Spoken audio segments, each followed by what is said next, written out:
La pregunta dice, considere tres números complejos, cada uno con parte real, perdón, parte imaginaria distinta de cero. ¿Ya? Si la suma de estos tres números es cero, ¿cuál o cuáles de las siguientes afirmaciones esos son siempre verdaderas? Nótese entonces siempre. Mostramos un ejemplo donde no se cumple y matamos la teoría de la afirmación. La primera afirmación dice, la parte real de cada uno de los números complejos es distinta de cero. Ya, pero mira, si yo te presento la siguiente situación. Tengo i más 2i menos 3i. La parte real de todos los complejos en este caso son cero. Si lo sumo, nos quedaría i más 2i, 3i menos 3i, cero.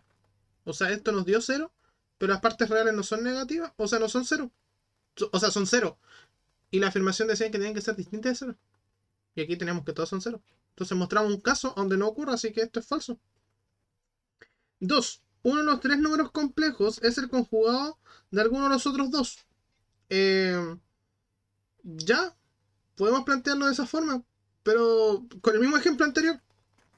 ¿Alguno es el conjugado del anterior? No, pues. El conjugado es cambiar el signo de la parte imaginaria.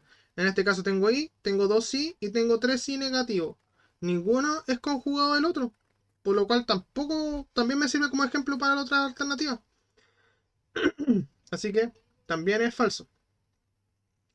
Y la última, la suma de los conjugados de estos números complejos es 0.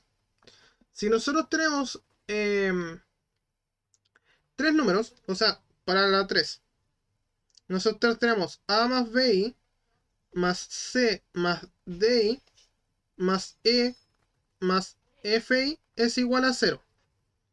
¿Ya? Entonces nos está diciendo que los conjugados es igual a 0. Veamos qué pasa. Si tengo a menos bi, a eso le sumo c más menos di y a eso le sumamos e más menos fi, ¿ya? Al decir e menos fi, estamos diciendo que es el conjugado de e más fi, ¿ya? Entonces, veamos qué ocurre aquí. Esto de aquí nos estaría significando en la primera afirmación que a más b, perdón, a más c más d es igual a 0 y b más d más f es igual a 0. Perdón, este no es f. Este tenía que ser un e. ¿Ya? O sea, las partes reales sumadas nos tienen que dar 0 y las partes imaginarias sumadas nos tienen que dar 0. Eso es lo que nos dice la primera expresión.